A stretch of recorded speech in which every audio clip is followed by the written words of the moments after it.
Melikşah, Büyük Selçuklu hükümdarı. 6 Ağustos 1055'te doğdu. Daha küçük yaştayken, babası Alparslan ona özel ilgi ve ihtimam gösterdi ve Gürcistan seferine çıkarken oğlunu da yanında götürdü. Melikşah, Vezir Nizamülmülk ile birlikte karargâhta kalıp babasına vekalet etti. Daha sonra, bizzat Melikşah'ın da katıldığı bir muhasara neticesinde, Bizans kuvvetlerince korunan bir kale ele geçirildi. Sultan Alparslan, dedesi Selçuk'un mezarını ziyaret maksadıyla gittiği, Cen şehrinden dönerken uğradığı Radgan'da, 1066'da düzenlediği törende, Melikşah'ı veliaht ilan etti. Alparslan, gaşiyesini omuzuna alıp, at üzerindeki Melikşah'ın önünde yürümek suretiyle, onu müstakbel sultan olarak tanıdığını gösterdi ve bütün ülke topraklarında veliaht sıfatıyla adına hutbe okunmasını istedi. İslam dünyasında, eskiden beri sürdürülen geleneğe uygun biçimde, Abbasi halifesi Kaim Biemrillah da, Veziri Amidüddevle İbn Cehir'le hilatler gönderip, Melikşah'ın veliahtlığını tasdik etti. Sultan Alparslan, Malazgirt Muharebesi'nden önce de şehit olduğu takdirde, yerine Melikşah'ın geçmesini vasiyet etti. Melikşah'ın veliaht ilan edilmesi, hiç şüphesiz onun şahsi meziyetleri yanında, annesinin Karahanlı hanedanına mensup bir prenses olması da önemli rol oynamıştır. Veliahtlığı süresince, Harizm, Fars, İsfahan ve Rey'de görev yaptığı ve emrinde her an harekete hazır 15.000 süvari bulunduğu bilinmektedir. Sultan Alparslan, Melikşah'ın da katıldığı Maveraünnehir seferi sırasında, Yusuf el-Harizmi tarafından yaralanınca, Nizamülmülke ve kumandanlarına, Melikşah'ı sultan tanıyıp itaat edeceklerine dair yemin ettirdi. Ayrıca Melikşah'a, babası Çağrı Bey'in idaresindeki toprakları oğlu Ayaz'a, Kirman ve Fars'ı da kardeşi Kavurt Bey'e vermesini vasiyet etti. Hanedan mensuplarının bulunduğu bölgelerde, Melikşah'a tabi olarak hüküm sürmelerini istedi. Alparslan'ın ölümü üzerine toplanan devlet adamları ve kumandanlar, 24 Kasım 1072'de Melikşah'ı sultan ilan ettiler. Halife Kaim Biemrillah'ın, Veziri Amidüddevle İbn Cehir'le gönderdiği hilatlerle, Selçuklu tahtına çıkan Melikşah, hem veliaht hem sultan ilan edilmesinde önemli katkıları olan Nizamülmülk'ü vezirlik görevinde bıraktı. Culus bahşişi dağıtarak, ayrıca askerlerin maaşlarını artırarak, onların ve devlet adamlarının sevgisini kazandı. Babasının cenazesini Merv'de toprağa verdikten sonra, Nişabur'a gelip, Abbasi halifesi Kaim Biemrillah'a elçi gönderdi ve adına hutbe okunmasını istedi. Bunun üzerine 20 Mart 1073'te, Bağdat'ta Sultan Melikşah adına hutbe okundu. Melikşah bütün vilayetlere ve komşu hükümdarlara haber gönderip, babasının vefat ettiğini ve kendisinin tahta çıktığını bildirdi. Melikşah'ın, genç yaşta Selçuklu tahtına çıkmasını fırsat bilen Karahanlılar ve Gazneliler, Selçuklu hakimiyetindeki topraklara saldırmaya başladıkları gibi, bazı hanedan mensupları da, Selçuklu tahtında hak iddia ederek ayaklandılar. Batı Karahanlı hükümdarı Şemsülmülk Nasr İbrahim, Tirmiz ve Belhi ele geçirip, kendi adına hutbe okuttu. Gazneliler de yaklaşık 30 yıl önce, Selçuklulara kaptırdıkları Horasan'ı geri almak için faaliyete geçtiler. Ocak 1073'te, Melikşah'ın amcası, Emirülümera Osman'ın idaresindeki Toharistan'ın Çiğilken şehrini yağmalayıp, Osman'ı esir aldılar. Öte yandan, Melikşah'ın Kirman Meliki olan amcası Kavurt Bey de, tahta Melikşah'tan daha çok layık olduğunu ileri sürerek, isyan etti. Sultan Melikşah ile Nizamülmülk, hemen onun üzerine yürüdüler. 15 Nisan 1073'te, Kavurt mağlup edildi. Melikşah amcasını affetmek istediyse de, Nizamülmülk, ileride başlarına dert açabileceği şeklindeki ikazına uyarak, onu öldürttü. Melikşah, Kirman ve Uman'ı Kavurt'un evladına bıraktı. Ayaklanmanın bastırılmasındaki gayret ve başarısından dolayı, Nizamülmülk'e hilat verdiği gibi, eski iktidarlarına Tuz şehrini de ekledi. Bütün devlet işlerini ona bıraktı. Kendisine bazı lakaplarla birlikte, Atabeg unvanını da verdi. Kavurt isyanının bastırılması, Melikşah'ın itibarını arttırdı ve iktidarını pekiştirdi. Sultan Melikşah'ın talebi üzerine, Halife Kaim Biemrillah, 7 Ekim 1073'te yapılan bir merasimde, Melikşah'ın hükümdarlığını tasdik ettiğini bildiren bir menşuru ve kendi eliyle bağladığı bir sancağı sultana gönderdi. Ayrıca kendisine, Kasimi Emiril Müminin, Yemini Emiril Müminin, Muizzüddünya ve'd-Din, Celalüddevle ve'd-Din gibi lakap ve unvanlar tevcih etti. Sultan Melikşah, daha sonra Maveraünnehir seferine çıktı. Bel ve Herat'ın ardından Tirmiz'e yöneldi. Eylül 1074'te, Karahanlı hükümdarı Şemsülmülk Nasr İbrahim'in, kardeşinden emanla teslim aldığı Tirmiz'i, Emir Savtegin'e bırakıp, Şemsülmülk Nasr İbrahim'le savaşmak üzere, Semerkant'a hareket etti. Selçuklu kuvvetleri Semerkant'a yaklaşınca, Nasr baş şehrini terk edip af diledi. Sultan, Nizamülmülk'ün aracılığıyla onu affedip görevinde bıraktı. Bel ve Toharistan'ı kardeşi Tekiş'e vererek Rey'e döndü. Ardından Büyük Selçuklu Devleti'nin merkezini Rey'den İsfahan'a nakletti. Melikşah Gaznelilere karşı Gümüştegin Bilge ve Anuştegin Garçe'yi gönderip bölgeden uzaklaştırdı. Gazneli Sultanı İbrahim Mesud, Melikşah'ın Tirmiz'e yaklaşması üzerine kendi ülkesine de bir sefer düzenlemesinden korkup, Sultan'ın Herat'ın güneyindeki İsfizar'da konakladığı sırada, kendisine Selçuklu emirleri adına sahte mektuplar göndererek, uyguladığı bir savaş taktiğiyle onu bu seferden vazgeçirmeyi başardı. Ardından, Melikşah'ın, Çiğilkent'in yağmalanması sırasında esir alınmış olan amcası Osman'ı, salıverdiği gibi, kıymetli hediyeler yollayıp, Melikşah'ın kızı Gevher Hatun'u da, oğlu Mesud'a isteyerek, iki hanedan arasındaki ilişkileri düzeltti. Halife Muktedi Biemrillah'ın veziri, 16 Mayıs 1075'te Sultan Melikşah'ın huzuruna çıkıp, yeni halife adına ondan biat aldığı gibi, Muktedi Biemrillah'ın Melikşah'ın saltanatını tasdik ettiğine dair bir menşuru da sultana takdim etti. Atsız Uvak el-Harizmi, 1076'da Dımaşk'ı ele geçirdiğinde, Sultan Melikşah adına hutbe okuttu. Atsız'ın 1077'de gerçekleştirdiği, Mısır seferinin başarısızlıkla sonuçlanması ve onun öldürüldüğüne dair haberler üzerine, Melikşah Suriye ve Filistin'de zapt edilecek yerleri kardeşi Tutuş'a ikna etti. Tutuş, Atsız'ın davetine uyup gittiği Dımaşk önlerinde, onu bir bahaneyle boğdurtup şehre hakim oldu. Böylece, Büyük Selçuklulara tabi olarak, Suriye ve Filistin Selçukluları devleti kurulmuş oldu. Sultan Melikşah'ın emriyle, 1083 sonlarından beri Diyarbakır bölgesinde faaliyette bulunan Fahrüddevle Cehir, oğlu Zaimüddevle'yi Amid'i kuşatmakla görevlendirdi. Kendisi de Meyyafarik'in üzerine yürüdü. Amid 31 Mayıs 1085'te, Meyyafarik'in ise 30 Ağustos 1085'te zapt edildi. Böylece, Mervaniler hanedanına son verilerek, onların hakimiyetindeki Mardin, Hasankeyf ve Cizre gibi şehir ve kaleler Selçukluların eline geçti. Ukaylilerin idaresindeki Musul'da, 21 Kasım 1085'te, Selçuklu kuvvetleri tarafından zapt edildi. Fakat Şerefüddevle Müslim'in af dilemesiyle, şehrin idaresi ona bırakıldı. Sultan Melikşah'ı meşgul eden meselelerden biri de, kardeşi Tekiş'in isyanlarıdır. Tekiş 1080'de isyan edip Tirmiz'e kapanınca, Sultan isyanı bastırıp onu affetmişti. Fakat Tekiş 1085'te tekrar isyan ettiğinde, yakalanıp gözlerine mil çekilerek hapse atıldı. Melikşah tahta çıktığında, Anadolu'daki fetih harekatı, başta Kutalmışoğulları, Emir Tutak ve Artuk Bey olmak üzere, birçok Türkmen Bey tarafından sürdürülmekteydi. Bu dönemde Sakarya Irmağı'nı aşarak, İzmit'e kadar ilerleyen Artuk Bey, Yeşilırmak ve Kelkit Havzası, Mengücük Gazi, Şebin Karahisar, Erzincan, Kemah ve Divriği, Saltuk Bey, Erzurum ve Çoruh yöresi, Danişment Gazi de, Sivas, Amasya, Tokat ve civarıyla Karadeniz sahillerinde faaliyette bulunuyordu. Sultan Melikşah, Artuk Bey'i İran-Irak sınır bölgesindeki Hulvan'a gönderdi. Onu Ahsa ve Bahreyn'deki karmatileri cezalandırmakla görevlendirdi. Artuk Bey bu görevini başarıyla yerine getirerek, Sultan Melikşah adına hutbe okuttu. Kutalmışoğlu Süleyman Şah, bir süre Bilecik ve Urfa yöresinde fetihlerde bulunduktan sonra, Melikşah'ın Artuk Bey'i Anadolu'dan geri çağırmasını fırsat bilerek, Türkmen gruplarının da desteğiyle, Anadolu'da bir devlet kurma ümidine kapıldı.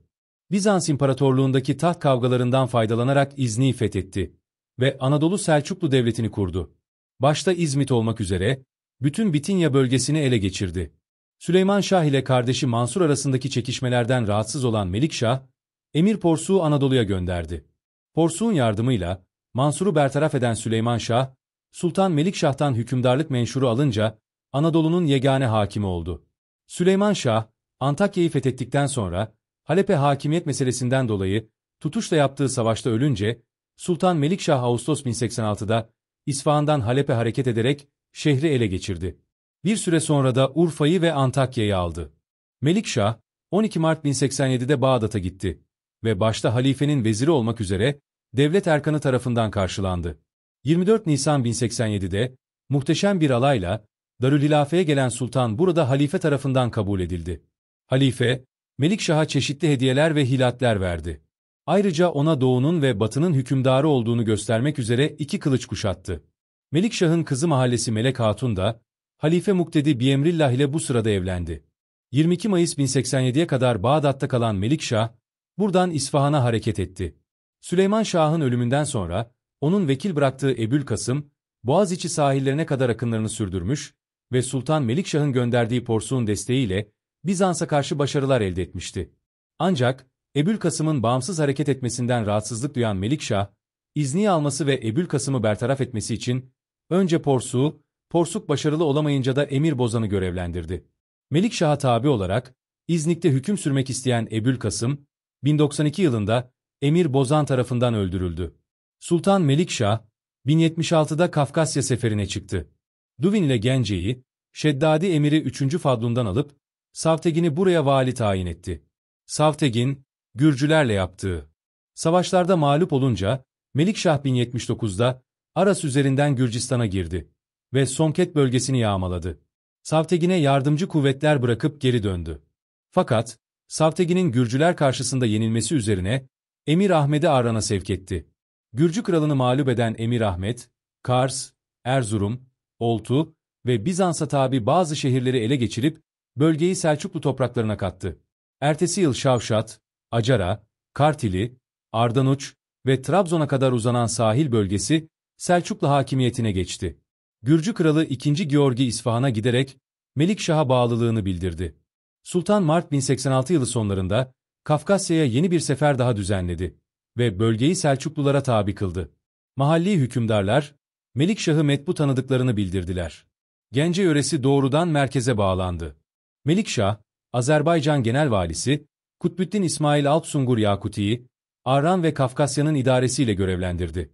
Batı Karahanlı hükümdarı Ahmet Hızır Han'ın, halka zulmettiği yönündeki şikayetler üzerine, esasen Karahanlıların Selçuklu topraklarına yaptığı saldırılardan dolayı, onlara kızgın olan Sultan Melikşah, Maveraünnehir seferine çıktı.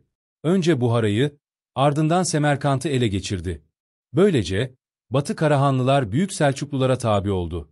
Balasagun ve İsficab'ı da hakimiyeti altına alan Sultan, Özkent'e kadar ilerledi. Kaşgar Hanı Buğra Kara Hakan, Hasan Süleyman'ın huzura çıkıp itaat arz etmesiyle, Doğu Karahanlılar da Selçuklulara bağlandı. Semerkant'ta Çiğlilerin sebep olduğu karışıklıklar üzerine, Sultan Melikşah bu yılın sonlarında, Maveraünnehir seferine çıkarak, ikinci defa Semerkant'ı zapt etti. 5 Kasım 1091 ise, ikinci defa Bağdat'a gitti. Sultan Camii'nin inşasına başlandı ve Tuğrul Bey Çarşısı tamir edildi. Mart 1092'de İsfahan'a döneceği sırada, Melikşah kumandanlarını toplayıp, yeni bir harekat planı hazırlattı.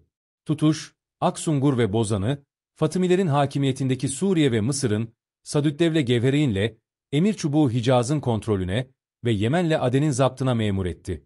Mekke ve Medine'de hutbe, zaman zaman Abbasi halifesi ve Sultan Melikşah adına, zaman zaman da Fatımiler adına okunuyordu. 1076'da Mekke'de, Abbasiler ve Sultan Melikşah, 1077'de Medine'de, Fatımiler adına hutbe okunmaktaydı. Fatımilerin 1089 ve 1090 yıllarında, Suriye'de kazandığı başarılar, Melikşah'ın Hicaz'la yakından ilgilenmesini gerektirdi. Gevherayin'in emriyle, Türşek, Çubuk ve Yarınkuş, Mekke ve Medine'de Selçuklu hakimiyetini teyit ederek, Halife Muktedi Biemrillah ve Melikşah adına hutbe okuttular.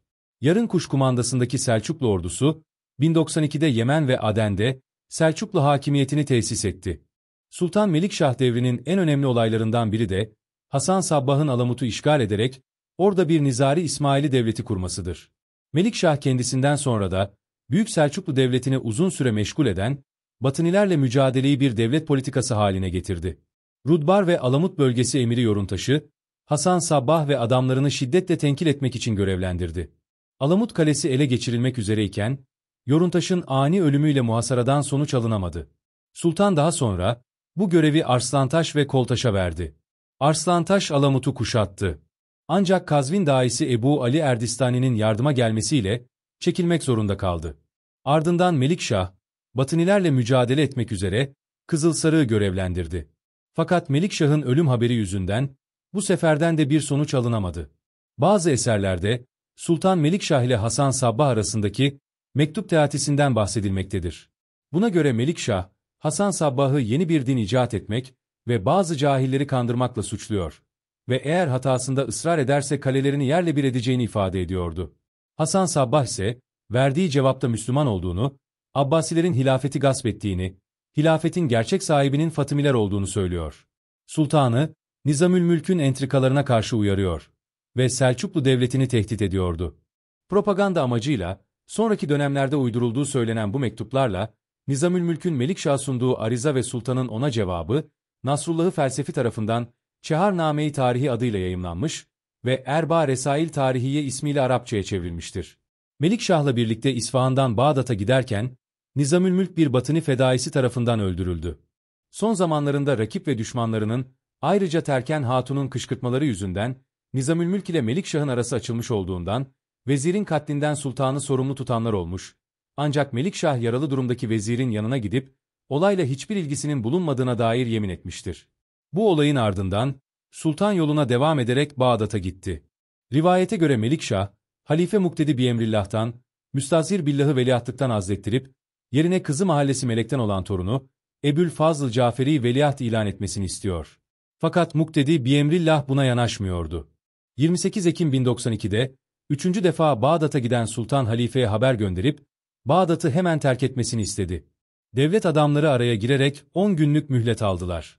Ancak halifeye tanınan süre henüz dolmadan, yediği bir avetinden dolayı hastalanan ve ateşli hummaya yakalanan Sultan Melikşah, 19 Kasım 1092'de Bağdat'ta vefat etti. Kaynaklarda, Melikşah'ın avetinden zehirlendiği belirtildiği gibi, onun Halife Muktedi Biemrillah, Terken Hatun veya Nizamülmülk'ün adamları tarafından öldürüldüğü de rivayet edilir. Terken Hatun, Veliaht Şehzade Berkeruk'un sultan olmasını engelleyip, küçük yaştaki oğlu Mahmud'u tahta çıkarmak amacıyla, Melikşah'ın ölümünü gizledi. Bu yüzden cenaze namazı dahi kılınmayıp, gizlice Şuniziye'de toprağa verildi. Daha sonra İsfahan'a götürülerek, Sultanın Şafii ve Hanefiler için yaptırdığı medresenin haziresinde defnedildi. Sultan Melikşah'ın Ahmet, Berkeruk, Davut, Muhammed Tapar, Sencer, Mahmud, Tuğrul ve Emir Humar adlı 8 oğlu ile, Gazneli Veliaht-ı Mesud İbrahim'le evlenen Gevher, Halife Muktedi Biemrillah ile evlenen Mahallesi Melek ve Halife Müstazhir Billah ile evlenen Seyide adlı 3 kızı, ayrıca isimleri tespit edilemeyen 2 çocuğu daha olmuştur. Melikşah öldüğünde, oğullarından Berkeruk, Muhammed Tapar, Sencer ve Mahmud hayattaydı. Sultan Melikşah maharetle ata biner ve her çeşit silahı büyük bir ustalıkla kullanırdı. Çevgan oynamada da mahir olup, ava çok düşkündü. Zevk için avlanmış olmaktan dolayı, büyük bir üzüntüye kapıldığı ve avladığı hayvanların sayısını tespit ettirip, kefaret olarak 10.000 dinar sadaka dağıttığı rivayet edilir. Avladığı hayvanların boynuz ve tırnaklarından, Bağdat-Mekke yolu üzerinde ve Maveraün Nehir'de yaptırdığı 2 işaret kulesi meşhurdur. Kaşgar'dan Boğaziçi'ne ve Ege adalarına, Aral Gölü ve Kafkasya'dan, Yemen ve Aden'e kadar uzanan, çok geniş bir alanda hakimiyet kurarak adına hutbe okutmuştur. Onun döneminde, ülkenin her yöresinde huzur ve güven sağlanmıştır. Hristiyan halka da iyi davranırdı. Ermeni patriğinin isteği üzerine, kiliseleri, manastırları ve din adamlarını vergiden muaf tutmuştur. Sultanül Alem, Es-Sultanül Muazzam, Es-Sultanül Adil gibi unvanlarla anılan Melikşah, tedbirli, ileri görüşlü ve istişareye önem veren bir hükümdardı. Selçuklu Devlet Teşkilatı, onun zamanında Nizamülmülk'ün de gayretiyle mükemmel bir şekil aldı. Bilimsel ve kültürel faaliyetler, onun döneminde zirveye ulaştı. Bağdat'ta, Camius Sultan adıyla bilinen bir cami, İsfahan'da bir rasathane, çeşitli yerlerde köprü, ribat, imaret, bimaristan, hisar ve kaleler, İsfahan, Basra, Nişabur, Herat, Merv, Bel, Musul ve Taberistan'da zengin kütüphanelere sahip nizamiye medreselerini yaptırdı. Merv'in etrafını surlarla çevirtti. Celali takvimi adı verilen güneş takvimini o hazırlattı. Abdülkerim Hevazin el-Kuşeyri, Ebu İshak eş-Şirazi, İmamül Haremeyn el-Cüveyni ve Gazali gibi alim ve sufilerle Muhammed Selame er-Rehavi, Kaşgarlı Mahmud, Abdülkahir el-Cürcani, Garsünnime, Ebülfet Mahmud, İbnül Müferrice Sermani, Meymun el-Vasıti, Ömer Hayyam, Muizzi, Turai, Lami, Ebülmeali, İbnül Hebbariye, Ebu Tahir Hatuni, Zafer el-Hemedani, Şefur Tahir el-İsferayni gibi şair, alim ve mühendisler onun himayesine mazhar olmuştur. Sultan hac yollarını emniyete aldığı gibi, hacıların yollarda su sıkıntısıyla karşılaşmamaları için kuyular açtırıp sarnıçlar yaptırmıştır. Ticaret mallarından alınan meks gibi bazı vergileri kaldırdığı için, ticaret erbabının ve halkın sevgisini kazanmıştır.